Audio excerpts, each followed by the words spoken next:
Of all the problems that we face in the UK today, homelessness must be one of the most profound, sinister and a stark reality of the modern housing crisis. There are over 300,000 people who are homeless in the UK today that we know of. If we include the hidden homeless people who are sleeping between friends and family, that figure is almost certainly at least double that and rising on a daily basis. 3 or 4 years ago, I made this video to appeal to people in the Northampton area to use some of the millions of square feet of empty space to create shelters so that people would not have to sleep in the street. An empty warehouse is not ideal, but it's a start, and anything is better than people suffering the humiliation of sleeping on the street, no matter who they are. Even though the video had thousands of views and lots of gestures of goodwill and promises, nothing came of it.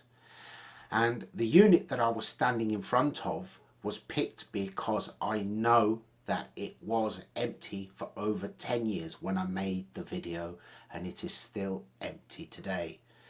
Throughout the country, there are thousands of offices and warehouses that are just sitting there whilst people sleep on the street, and that's before we start on the houses. There are approximately 600,000 properties in the UK that are derelict, empty or unfit for use. These are not properties that the big developers with their greed are going to take any interest in renovating and putting back into use.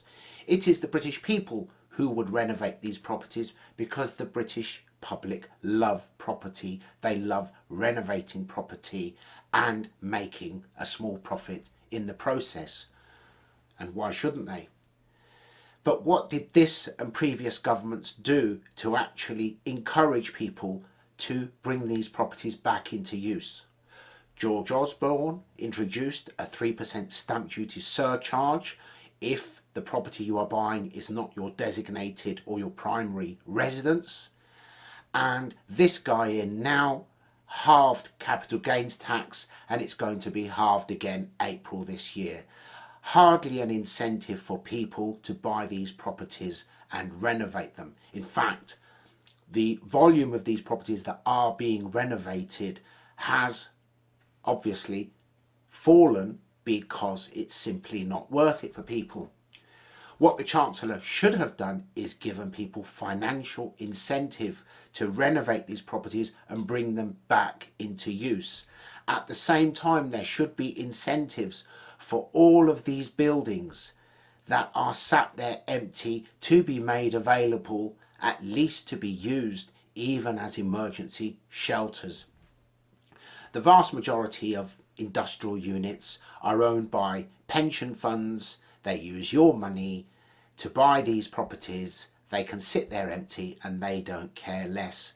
And meanwhile, individuals struggle for accommodation. Businesses who may be struggling can't find premises at a reasonable price, but these pension funds literally do not care less.